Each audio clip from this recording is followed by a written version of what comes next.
Halo, selamat sore pemirsa. Gelombang Sivitas Akademika menyoroti demokrasi terkini di Indonesia masih terus bergulir. Gerakan moral dari kampus itu dinilai sebagai respons kemunduran demokrasi. Bersama saya Nadia Valeri, Anda menyaksikan Sindo Sore.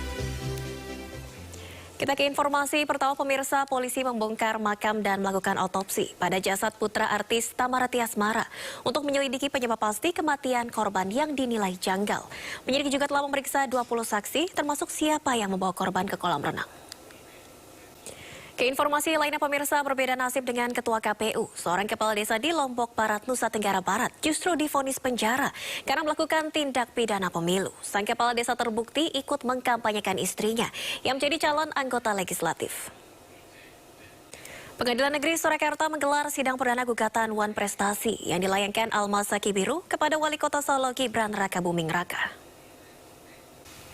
Pemirsa, gerakan aktivis 98 meluncing tabloid Gerak dengan headline Kupas Tuntas Tanpa Hoax rekam jejak Prabowo di masa lalu. Kegiatan ini dilakukan dengan aksi membagikan tabloid Gerak 98 di seputaran Menteng, Jakarta Pusat. Pemirsa, para kiai dari NU, Muhammadiyah, MUI, dan akademisi dari berbagai perguruan tinggi dan beberapa tokoh ormas Islam menggelar petisi Linggarjati. Petisi Linggarjati ini berisi keprihatinan kondisi kebangsaan yang mengkhawatirkan.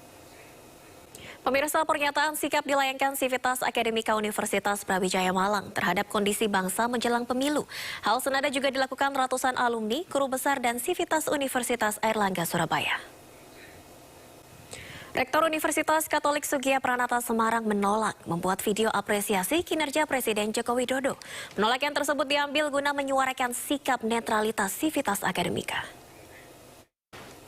Sementara itu pemirsa, Kapolrestabes Semarang Kombes Irwan Anwar membantah ada intimidasi kepada Rektor Unika Sugiya Pranata terkait maraknya gelombang kritik kepada Presiden Joko Widodo. Irwan mengakui pesan yang dikirim anak buahnya lewat WhatsApp adalah ajakan melaksanakan pemilu damai.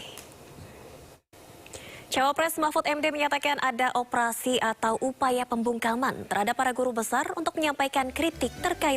Kembali di Sindo Sore pemirsa, seruan politik beretika menyikapi situasi politik saat ini juga disuarakan Ikatan Alumni Universitas Kristen Indonesia. Ya, terkait gelombang protes kampus pemirsa, tim pemenangan Ganjar Mahfud angkat bicara. TPN menilai pemerintah seharusnya menanggapi serius kritik yang dilakukan sejumlah perguruan tinggi di tanah air terhadap proses pelaksanaan pemilu tahun 2024 yang berpotensi tidak demokratis. Sebelumnya pemirsa, Cawapres nomor urut 3 Mahfud MD menyatakan ada operasi atau upaya pembungkaman terhadap para guru besar untuk menyampaikan kritik terkait demokrasi. Mahfud menyebut ada yang meminta agar sejumlah rektor universitas memuji pemerintahan. Ya pemirsa, gelombang perlawanan dari Sivitas Akademika terkait kehidupan demokrasi di Indonesia saat ini terus bergulir. Gerakan moral dari berbagai kampus tersebut dianggap sebagai kritik terhadap kemunduran demokrasi. Ini juga sebagai pengingat agar pejabat negara menjalankan model pemerintahan dengan baik. Dan untuk membahasnya lebih jauh, kami telah terhubung sore hari ini bersama pengajar Sekolah Tinggi Hukum Indonesia Jentera, Rizky.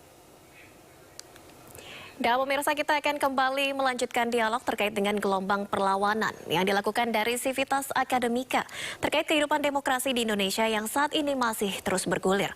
Gerakan moral dari berbagai kampus ini dianggap sebagai kritik terhadap kemunduran demokrasi. Ini juga sebagai pengingat agar pejabat negara menjalankan modal pemerintahannya dengan baik.